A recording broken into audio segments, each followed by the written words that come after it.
पता है, एक बार एक बार कम रेस्टोरेंट में क्या हुआ, एक आदमी बैठ के बियर पी रहा था, ग्लास पे ग्लास खत्म किए जा रहा था और एक औरत दूर बैठ के उसे ऑब्जर्व कर रही थी। जब औरत से रहा नहीं गया, वो उठ के उसके पास आई, आके पूछा, भाई साहब आप दिन का कितना पीते हो? आदमी ने बोला 3 बॉटल। औरत ने पूछा, एक बियर कितने की होती है? 150। एग्जैक्टली, तो 3 into 150 450। एग्जैक्टली, तो आप दिन का 450 रुपए बियर पी के वेस्ट कर देते। औरत ने आदमी से पूछा, आप कितने सालों से पीते हो? आदमी ने इनोसेंटली जवाब दिया कि यही कुछ 20-22 साल से। औरत अपनी बड़ी बड़ी आंखें गोल घुमा के आदमी से बोला, आप 20-22 साल से दिन के 450 रुपए का बियर पीते हो? मतलब 20 into 365 into 450, मतलब इतने पैसे आपने बियर पे वेस्ट कर दिया।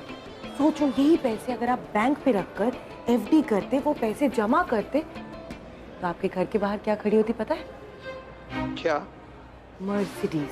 आदमी तो 5 सेकंड के लिए सोच में पड़ गया। फिर सडनली उस आदमी ने उस औरत से पूछा, आप बियर पीती है क्या बहन जी? औरत ने बोला, नहीं नहीं नहीं नहीं, मैं तो छूती भी नहीं हूँ। तो आदमी ने एकदम से पूछा, तो आपके घर के बाहर खड़ी है क्या मर्सिडीज? अरे ये साबिया, क्या रे तू इधर बैठ के सबको क्या कहानी सुना रही है क्या? हाँ, अरे शिफ्ट का टाइम हो गया ना, तो उधर डांस करने का तेरे को, उधर कस्टमर वेट करता बाबू। चलो चलो चलो।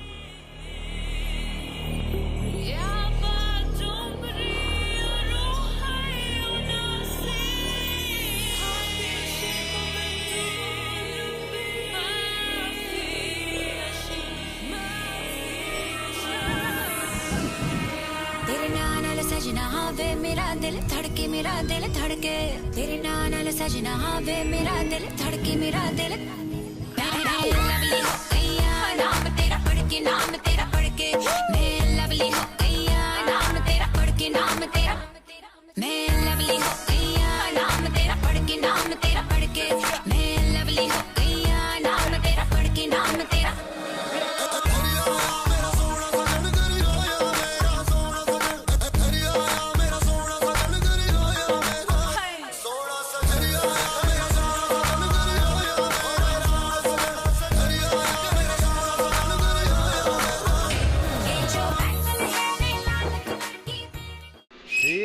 पलट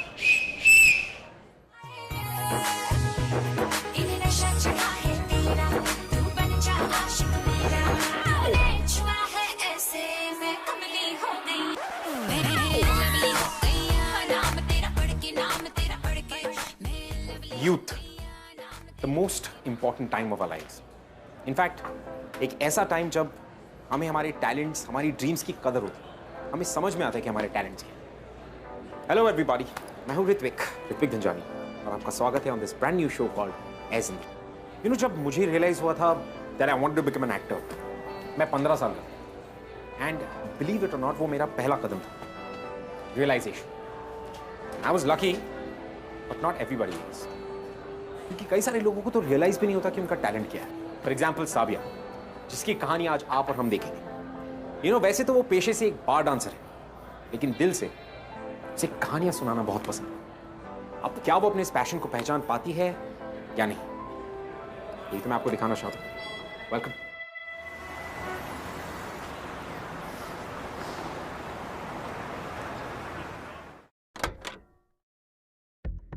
अम्मी, अम्मी, अम्मी आप ठीक तो हो ना? बुखार से तप रही हो।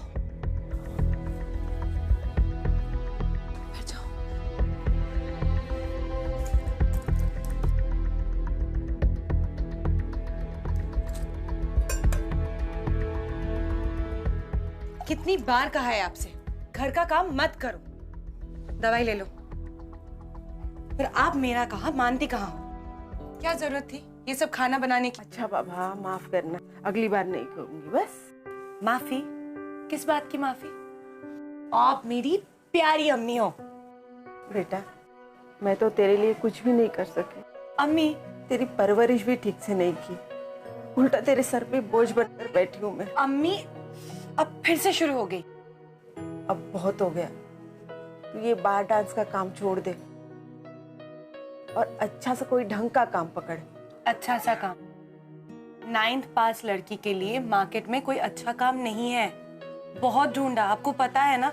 और अम्मी मुझे मेरी हदें पता है, मैं बस वहाँ डांस ही करती हूँ, कोई गलत काम नहीं करती हूँ। लेकिन अकेली लड़की रात भर बाहर रहती है और वो भी शराबियों के बीच में, मुझे नहीं अच्छा लगता। कब तक करेगी ये तू? मैं तुझ पे बोझ बनकर पड़ी हूँ, इसलिए तू करती है ये काम ये। अम्मी ऐसी कोई बात नहीं है, आप कोई बोझ नहीं हो। रोज रोज ये कहना बंद कर दो। आपको ना कॉग्निटिव डिस्टॉर्शन की बीमारी है। या अल्लाह, फिर से शुरू हो गई तेरी अजीबोगरीब बीमारियों के नाम।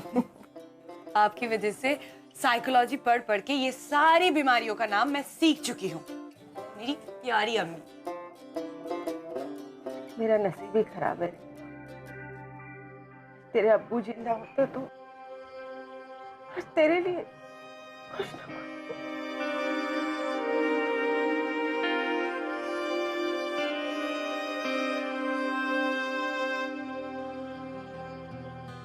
ये सब छोड़ो, एक कहानी सुनाऊं मैं। दूर पहाड़ियों में एक स्कूल था। अब 3 बच्चे रोज रोज स्कूल जाके परेशान हो गए थे। उन लोगों को छुट्टी चाहिए थी, पर प्रिंसिपल जो था वो बहुत ही स्ट्रिक्ट था, कोई भी बच्चे को वो छुट्टी देता ही नहीं था। तो इन बच्चों ने रात भर सोच के उनके पास एक आइडिया आया। पता है आइडिया क्या था? बच्चों ने 3 बकरियों को पकड़ा, बकरियों पे 1, 2 और 4 लिख के रात को स्कूल में छोड़ दिया। अगले दिन बच्चे जब स्कूल पहुंचे तो बच्चों ने तो भागम दौड़ी शुरू कर दिया। पकड़ो पकड़ो पकड़ो पकड़ो पकड़ो, बकरी को पकड़ो, बकरी को पकड़ो। तो प्रिंसिपल ने सारे टीचर्स को बकरी को पकड़ने में लगा दिया। तो टीचर ने पूरे दिन ढूंढा ढूंढा ढूंढा और फाइनली 3 बकरियों को पकड़ा।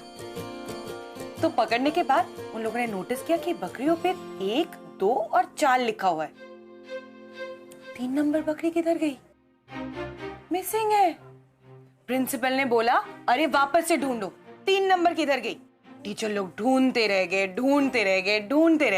दिन भर ढूंढते रह गए और 3 नंबर मिसिंग ही रह गई। कैसी लगी स्टोरी?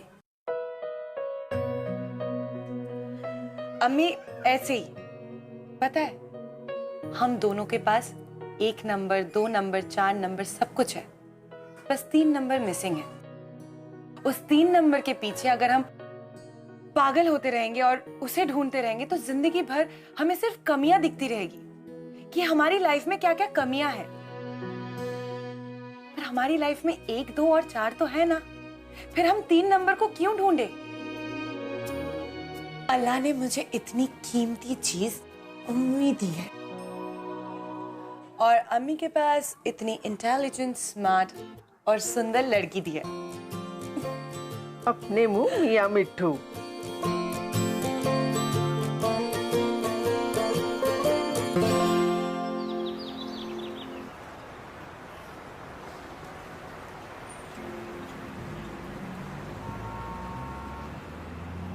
साबिया, पहले से ही तेरे सर पे घर का इतना सारा बोझ है, मेरी दवाइयाँ, घर के खर्चे, ऊपर से ये मेरी बीमारी का ऑपरेशन। अम्मी कहाँ से आएंगे 10 लाख? आप इतना टेंशन क्यों ले रही है? मैं हूं ना कोई रास्ता जरूर निकल आएगा। आप बिल्कुल टेंशन मत लीजिए। हम क्यों ना लूं टेंशन?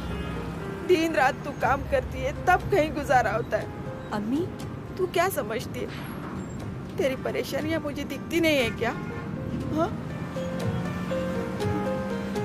साबिया, मेरी बात मान, एक बार रफीक के पास चलते हैं, वो जरूर अपनी मदद करेगा। हाँ, एक बार जाएंगे ना बेटे? मेरी बात मानेगी ना? ठीक है, चलेंगे। अगर आप चाहती है तो हम रफीक के पास जाएंगे।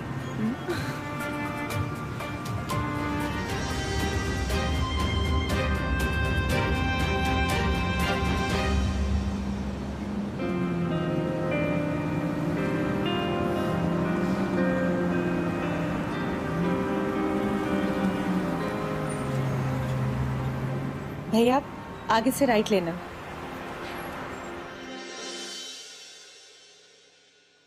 अम्मी शरबत लो ना आप। लो सबिया, शरबत पियो। भाई मेरे पास जैसे जैसे पैसे आते रहेंगे ना, मैं आपको लौटाती जाऊंगी। बस मुझे थोड़ा सा टाइम चाहिए, पर अभी जितना भी हो सके आप पैसों की अरेंजमेंट कर दीजिए, क्योंकि अम्मी का ऑपरेशन बहुत जरूरी है। देखो सबिया, बात पैसे लौटाने की या ना लौटाने की है ही नहीं। ये मेरी भी अम्मी है, मेरा भी फर्ज बनता है कि इनके लिए कुछ करूं। लेकिन तुम जानती हो सबिया, तुम्हारी भाभी जान की तबीयत अक्सर खराब हो जाती है। आए दिन डॉक्टरों के पास में काफ़ी पैसे लग जाते हैं। ऊपर से ये बच्चों सीधा बैठो, मस्ती मत करो। इन बच्चों की पढ़ाई लिखाई में और स्कूल वाले आए दिन कुछ ना कुछ डिमांड करते रहते। हाल फिलहाल फैक्ट्री में भी 10 लाख रुपए का नुकसान हुआ। सबिया, कोई यकीन भी नहीं मानेगा, लेकिन मेरा दिल ही जानता है कि मैं कितनी तकलीफ में हूँ। दिख रहा है, ये नया टीवी सब कुछ बता रहा है आप कितनी परेशानी में है। अरे ये तो तुम्हारी भाभी जिद कर बैठी कि फैमिली बड़ी हो रही है तो टीवी भी बड़ा चाहिए। उसने खाना पीना भी छोड़ दिया था, तो मैं मजबूरी में आकर मुझे। मजबूरी? कौन सी मजबूरी है भैया? आपको ना पैसे की भूख है, लालच है आपको डॉक्टर की जरूरत है।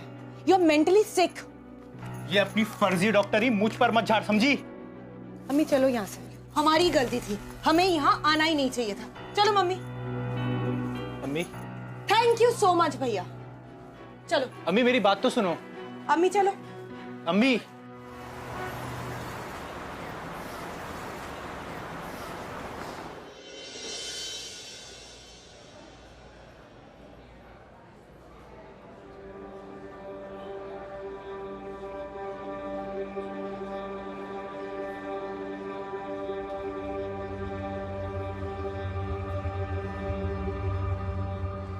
सलाम भाई। हाँ सलाम, वणक्कम वणक्कम। सबिया, इनसे मिलो, ये जिमी। हेलो। उस दिन आपने स्टोरी बोली थी ना, वाज अमेजिंग, मतलब बस फैबुलस।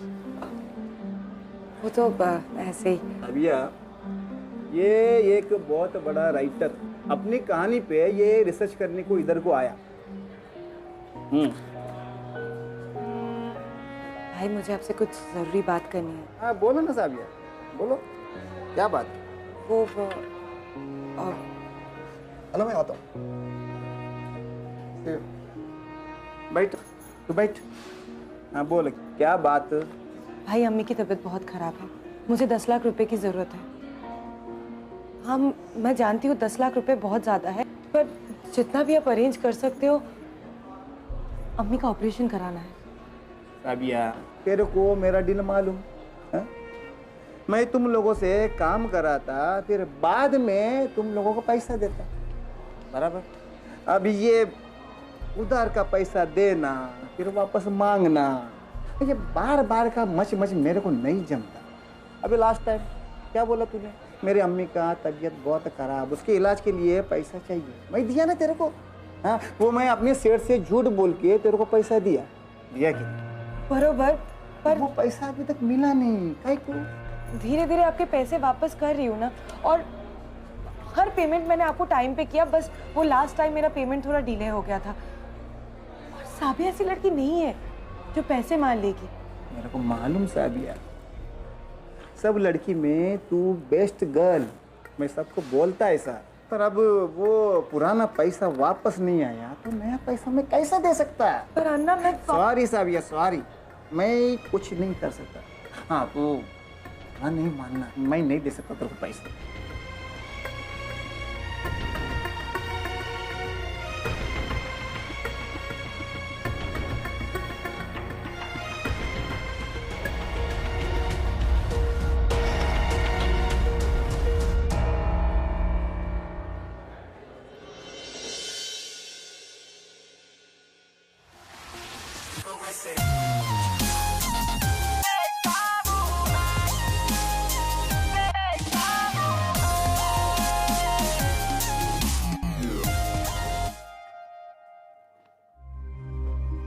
जा रही है?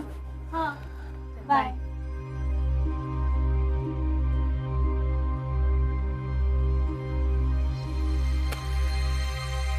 क्या हुआ साबिया, इतने परेशान क्यों लग रही है? मुझे पता है ना अम्मी की तबीयत कितनी खराब है, और इतने कम पैसे में मैं क्या करूंगी?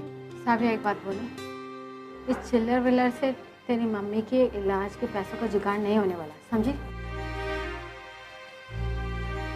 पता है मुझे। तो फिर क्या सोचा तुमने? अब तो कुछ छोटे छोटे बच्चों को ट्यूशंस दे रही हो, पर उससे भी बहुत कम पैसे मिल रहे हैं। पता नहीं यार। साबिया, तू अपनी खोली भाड़े पर देगी? पागल है क्या? अम्मी और मैं कहाँ जाएंगे? साबिया, मेरा वो मतलब नहीं था। मेरा मतलब है घंटे के हिसाब से तू अपनी खोली भाड़े पर देगी। मतलब हम अपने कस्टमर्स तेरी खोली पर लेके आएंगे, तो घंटे के हिसाब से पैसे ले लियो, बस तेरी इनकम चालू और अम्मी का इलाज जल्दी से हो जाएगा। पर आस पड़ोसी अगर ऑब्जेक्शन किए तो? तू कौन सा पड़ोसी क्या लेके जा रही है हमें? तेरी खोली तेरी मर्जी, वो कौन होते उंगली करने वाले? अब इतना मत सोच। लेकिन एक बात बता, पर घंटे कितना मिलता है? वैसे तो 100-150 रुपए मिलता है, पर हम तेरे लिए खास कर 200-250 का इंतजाम कर ही लेंगे। मतलब महीने का 6000? हाँ जाने मैम, और ये तो एक बार का है। हमारे 2-3 राउंड तो रखते रहते हैं, इससे ही तो हमारा चूल्हा चलता है। सोच कितना माल आने वाला है तेरे पास साबिया सेठ।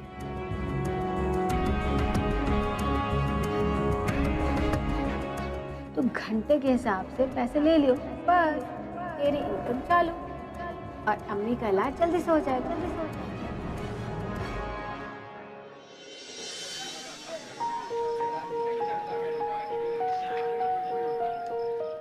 खुदा कसम,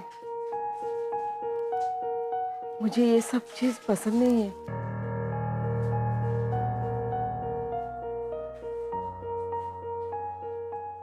अम्मी, हम कुछ गलत नहीं कर रहे, सब ठीक होगा। लोग क्या कहेंगे? अगर रिश्तेदारों को पता चला तो बच्चे कुछ इज्जत भी चली जाएगी बेटा। किन लोगों की बात कर रही हो? जब मैं मदद मांगने गई थी तो ये लोग, ये रिश्तेदार कहाँ थे? और हम कुछ गलत नहीं कर रहे। मैं देखती हूँ।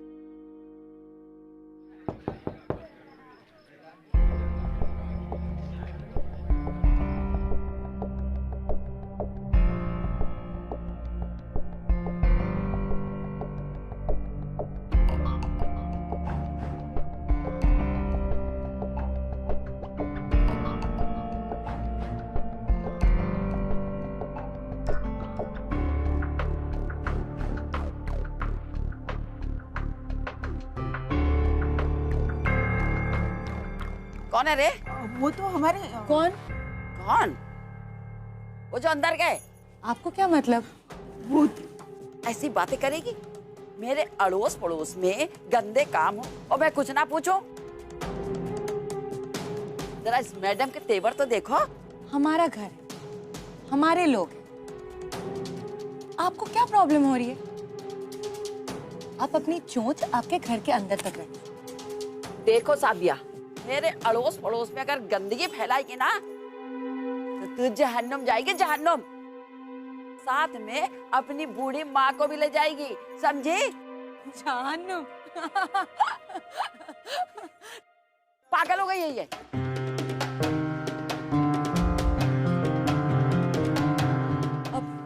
पंक्तिया, इधर आ। अच्छा, किसको पता है जो अंकल चांद पे गए थे उनका नाम क्या है? Neil Armstrong. नील आर्मस्ट्रॉन्ग, तो इंटेलिजेंट, इसको पता है। अब पता है, नील आर्मस्ट्रॉन्ग अंकल चांद पे गए, पर ना उन्होंने जन्नत देखी ना जहन्नुम। बैठ बैठ, तू बैठ। अब मैं तुम्हें जन्नत की कहानी सुनाती हूँ। किसी ने कश्मीर की वादियाँ देखकर कहा कि अगर कहीं जन्नत है तो यही है, यही है, यही है। अरे ये हम सबको एड़ा बना रही है, एड़ा है? दिमाग की दही कर रखी है। इसका ऊपर का हिस्सा पूरा खाली है। चलो सब लोग, चलो चलो चलो चलो चलो। सोबिया दीदी, लोग ऑफ होके कश्मीर चले जाते हैं क्या? लोग ऑफ होने के बाद ना कश्मीर जाते हैं, ना ऊपर जाते हैं, ना नीचे जाते हैं, बस आगे पीछे होते रहते हैं टाइम में।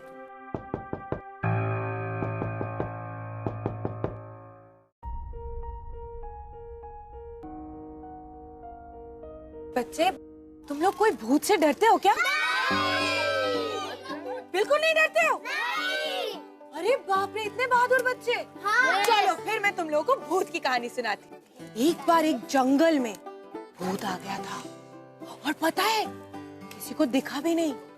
भूत लोग ना दिखते नहीं है, बस आ जाते हैं और फिर चोरी छुपे आवाज करते हैं। भूत आया है क्या? भूत! भागो भागो!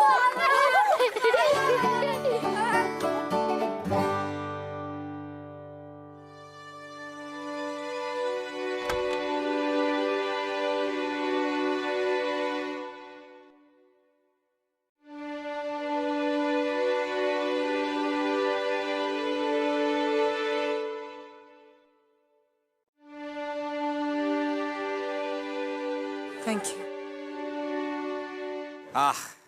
Close call. उस दिन तो साबिया ने जैसे तैसे अपनी कहानी सुनाने की स्किल को यूज करके अपने पड़ोसियों की बात को टाल दिया। बट कब तक?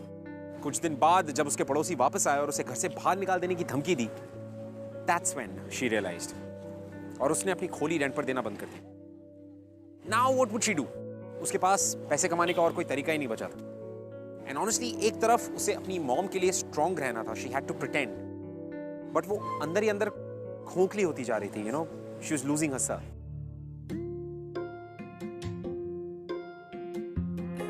बेटा, मैं तो तेरे लिए कुछ भी नहीं कर सकी, उल्टा तेरे सर पे बोझ बनकर बैठी हूँ मैं। हाल फिलहाल फैक्ट्री में भी 10 लाख रुपए का नुकसान हो गया। सबिया कोई यकीन भी नहीं मानेगा, लेकिन मेरा दिल ही जानता है कि मैं कितनी तकलीफ में हूँ। ऐसा क्यों बेजुबां सा ये जहां है। भाई, अम्मी की तबीयत बहुत खराब है, मुझे 10 लाख रुपए की जरूरत है। सॉरी साबिया, मैं कुछ नहीं कर सकता। जो भेजी थी दुआ वो जाके आसमां से यूं टकरा गई कि आ गई है लौट के सदा।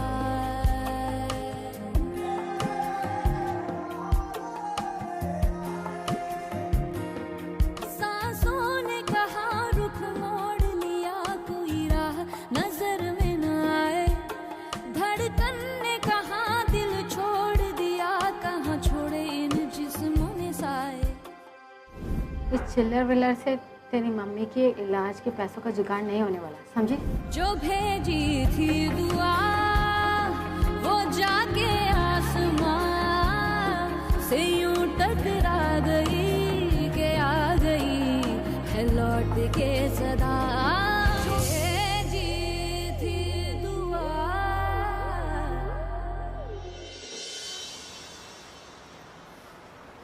साबिया, साबिया, सुन, मेरी बात सुन। तो कोई जरूरत नहीं तुझे ये सब करने की। तुझे इस कीचड़ में घुसने की कोई जरूरत नहीं। आयशा प्लीज मुझे मत रोक, मैंने डिसाइड कर लिया। देख, हम चलते हैं यहाँ से, सोच लेंगे कुछ ना कुछ। प्लीज चल। मेरे पास और कोई ऑप्शन नहीं है, और मेरे लिए मेरी अम्मी से ज्यादा इम्पोर्टेंट कुछ नहीं है। साबिया सुन, साबिया। भाई, साबिया, तू इधर कैसा? ये आज तेरा छुट्टी ना? वो भाई वो मैं तेरे को ऑलरेडी बोला ना। हाँ,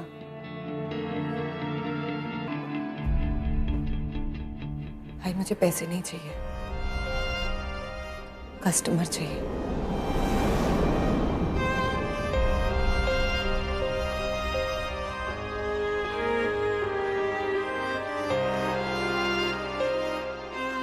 देख साबिया, वैसे मैं किसी भी नई लड़की को भाव नहीं देता, पर तेरे पे मैं भरोसा कर सकता। एक कस्टमर है, तेरे को मैं तेरे मोबाइल पे एड्रेस सेंड कर।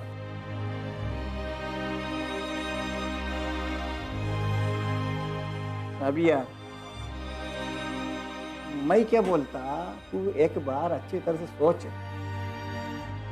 ये ऐसा काम करने को तू रेडी?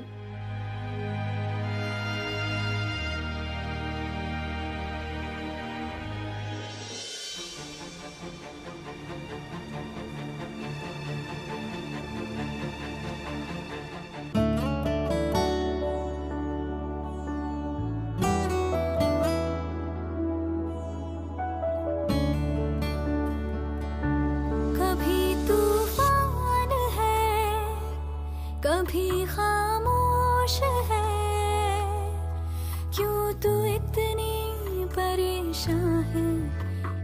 जिंदगी अपनी ही चाल पे, अपने सवाल पे,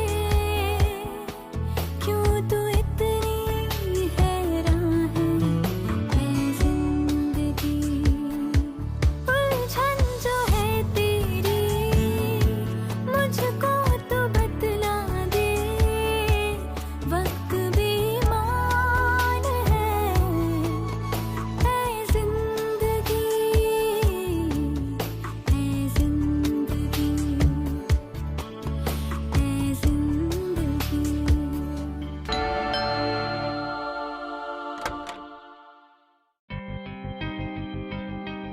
हाय, आई एम सब प्रिया। Come. Looking gorgeous. Thank you. कोई दिक्कत तो नहीं हुई आने में? नहीं। Be comfortable. आइए। Would like to have drink? नहीं, मैं पीती नहीं हूँ।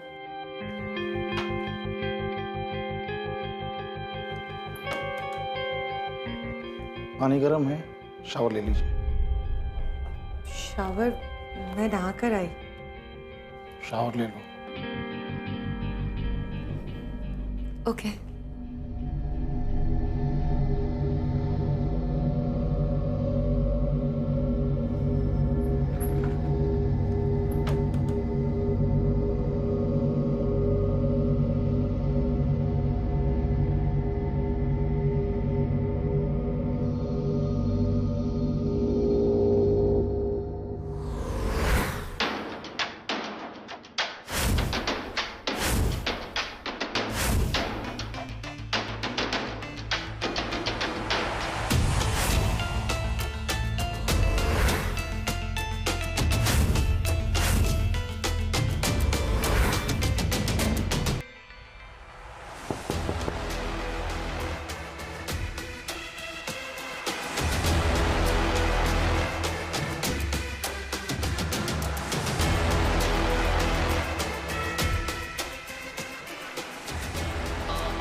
हाँ साबिया बोल। आयशा, मुझे लगता है उस आदमी में कुछ प्रॉब्लम है। उसे ओसीडी का प्रॉब्लम है। मतलब उनके घर में सब कुछ ऑर्डर में है। वो मुझे शावर लेने बोल रहा है। काले जूते, सफेद कपड़े और तो और। तो प्रॉब्लम क्या है, ले लेना। हाँ, पर क्या साबिया, तू जिस बीमारी का इलाज करने गई है उसी पर फोकस कर, ये फालतू की डॉक्टरी मत चाट। अच्छा सुन, उसे बोल दे कि तू घंटे के हिसाब से चार्ज करती है, फिर जो वो बोले बिना टेंशन के कर दे, समझी? तेरा तो मीटर दान है, तुझे क्या लेना देना। हाँ ओके बाय। दुनिया देखे रूप मेरा,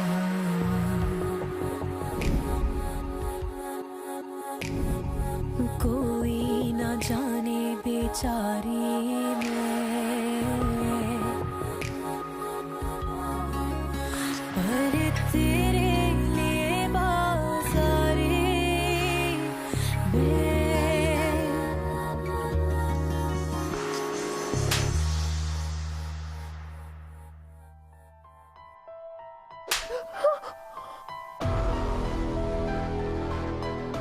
ड्रिंक अपने लिए।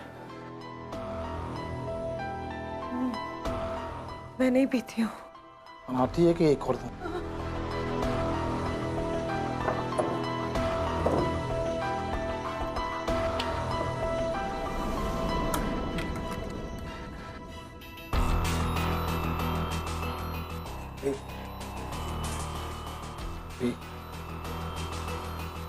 बनाती है कि दूं एक?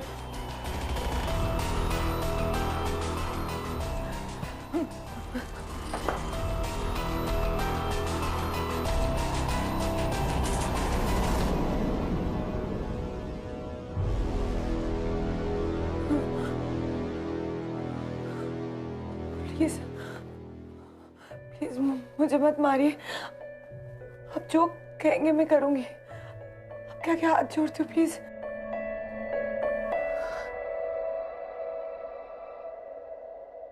वैसे मैं पहले पीती थी। वो क्या है ना, लास्ट 1 साल से पीना छोड़ दिया। वैसे आपने लैम कॉर्वेन की कहानी सुनी है क्या? कौन लैम कॉर्वेन? बहुत फेमस था हांगकांग में, आप नहीं जानते हो? नहीं। पता है, उसे लगता था कि औरतों की वजह से आदमी बर्बाद होते हैं, इसीलिए वो औरतों को मारता था, टॉर्चर करता था, बहुत तड़पाता था। उसे नशा चढ़ गया था औरतों को तड़पाने का। Enough. अरे वो सीरियल किलर था। वैसे लोग कहते हैं कि वो बचपन में एकदम नॉर्मल था, बाकी बच्चों की तरह स्कूल जाता था, उसके कई सारे दोस्त भी थे, लड़कियां दोस्त भी थी। पर एक बार अचानक से वो बहुत बुरी तरीके से एक लड़की को मारने लग गया। वो भी इसलिए क्योंकि वो लड़की उसे छोड़ के किसी और लड़के के साथ खेलने चली गई। वो सच अ सिंपल रीजन, उसके सारे दोस्तों ने उसके साथ बात करना बंद कर दिया और वो बिल्कुल अकेले रहने लग गया। फिर धीरे धीरे वो कोल्ड ब्लडेड मर्डरर बन गया। एक नॉर्मल लड़का देखते ही देखते सीरियल किलर बन गया।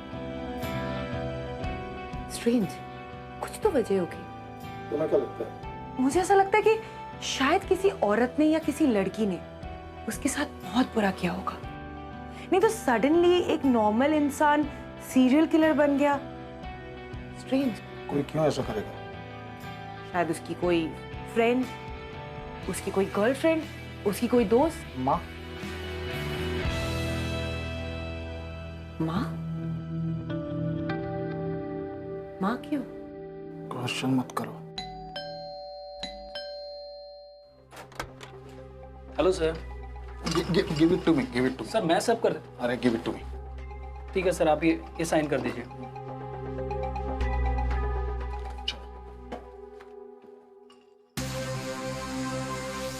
गो गो। भैया भैया भैया भैया, ये कप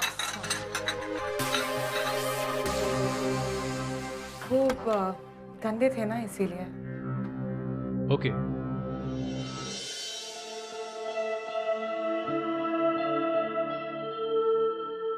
ये मत सोचना कि तो बच जाएगी। बचना होता तो यहाँ नहीं आती। माँ, आप कह रहे थे ना माँ, मतलब उसकी मम्मी में कोई तो प्रॉब्लम होगी, नहीं तो कोई माँ अपने बच्चे के साथ ऐसे कैसे कर सकती है? शायद वो एनएम होगी। एनएम? हाँ, नार्सिसिस्ट मदर। आपको नहीं पता? नो। अरे नार्सिसिस्ट मदर्स ऐसी होती है जो अपने बच्चों को बहुत टॉर्चर करती है, अपने बच्चों की जिंदगी एग्जैक्टली वैसे ही कंट्रोल करती है जो वो चाहती है, जो उसकी जरूरत है। शायद उसकी मम्मी ने भी ऐसा ही कुछ किया होगा, जो सडनली वो एक नॉर्मल इंसान से सीरियल किलर बन गया।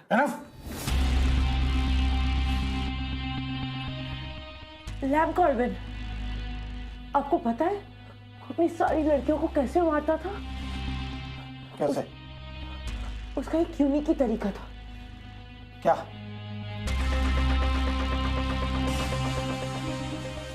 वो अपनी सारी लड़कियों से कोई ना कोई चीज निकाल के रख लेता था। एज इन, उसने जिसको लास्ट मारा था, उसका पता है उसने क्या लिया?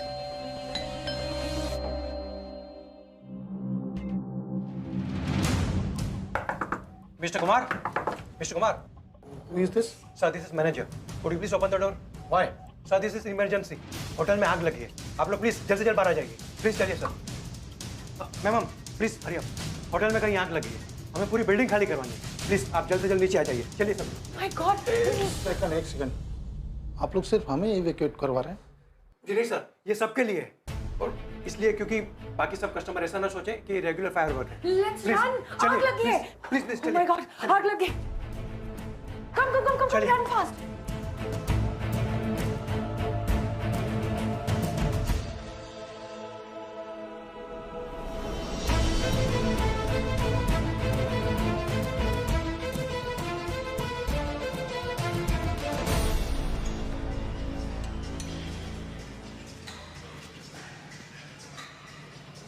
तो साबिया, कैसे किया आपने ये सब? मुझे तो आइडिया ही नहीं था कि वो कोई सीरियल किलर है। मैं जब वहां पहुंची तो उसकी वो अजीब और गरीब हरकतें देख के मैं डर गई, घबरा गई। मुझे बस अपने आप को बचाना था और इसीलिए मैंने ये सारा ड्रामा क्रिएट किया। वाकई बहुत हिम्मत वाली हैं आप साबिया। वैसे एग्जैक्टली उस रात को क्या क्या हुआ था, क्या आप हमें थोड़ा डिटेल में बता सकती हैं? उस रात को वो पहले मुझे मारने लगा सडनली, विदाउट एनी रीजन। वो मुझे पीने के लिए फोर्स करने लगा।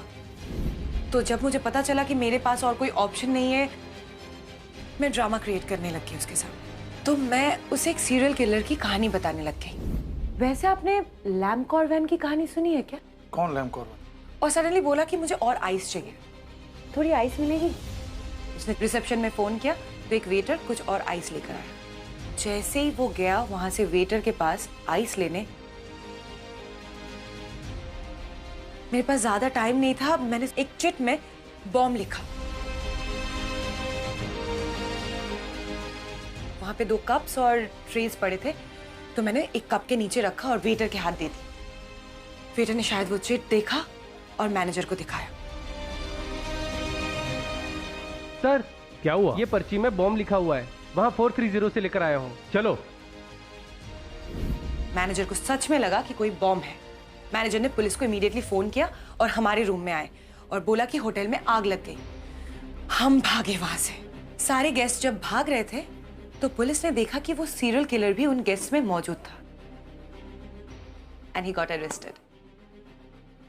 यही मेरी कहानी थी। अल्लाह ने मुझे बचा दिया। Thank you Sabiya.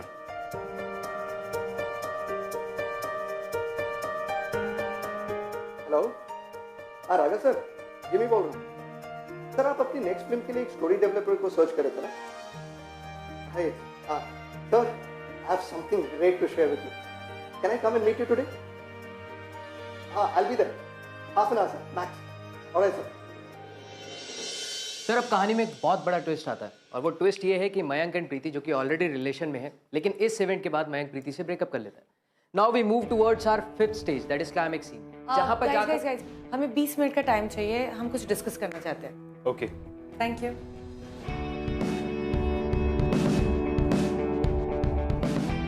सर, आप डायरेक्टर हो तो फाइनल डिसीजन आप ही का होगा। साबिया, हमारे स्टूडियो में किस स्टोरी पर फिल्म बनेगी और किस पर नहीं, ये तुम डिसाइड करती हो। 2 टाइम नेशनल अवार्ड विनर हो तुम ही स्क्रिप्ट को लिख डालो यार, कम ऑन। नहीं सर, मैं ऐसी कहानी लिखना ही नहीं चाहती हूँ। आजकल के जितने भी स्टोरी टेलर्स हैं, वो सिर्फ सिटी लाइफ पे कॉन्सेंट्रेट कर रहे हैं। असली कहानी तो गांव में है। लाइक जो सोल मिलता है ना गांव में, वो सिटी में कहीं नहीं है। आपने वो कहानी सुनी है प्रिया और टैटुआ की? नो। मैं सुनाती हूँ, बहुत ही इंटरेस्टिंग कहानी है। तो क्या होता है, प्रिया और टैटुआ बिहार के गांव से है, एक दूसरे से बहुत प्यार करते थे। और टैटुआ का नाम टैटुआ क्यों है पता है? क्योंकि उसको टैटूज बनाने का बहुत शौक था। उसने पूरे शरीर में टैटू बना रखा था। तो एक दिन क्या होता है, टैटुआ चल के कोई नदी के पास जा रहा और दूर से उसे दिख रहा था कि कोई उसकी तरफ भागती हुई आ रही है। तो भागती हुई वो प्रिया आ रही थी।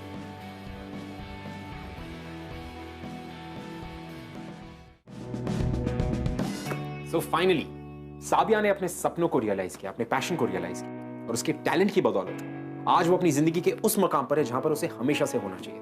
You know, उसकी जिंदगी में बहुत सारी मुश्किलें आई, a lot of difficulties, but she never gave up. And that's what life is all about. You know, जब तक आप अपने सपनों को पहचानेंगे नहीं, आप अपने सपनों की तरफ एक कदम आगे नहीं बढ़ाएंगे, तो आपके सपने आपको उनकी तरफ एक कदम कैसे खींचेंगे? Isn't that unfair? Right? So on that thought, this is Ritvik Dhanjani signing off and saying, "Ae Zindagi." Thank you so much for being so beautiful. It is beautiful, isn't it? कभी तूफान है, कभी खामोश है, क्यों तू इतनी परेशान है जिंदगी? अपनी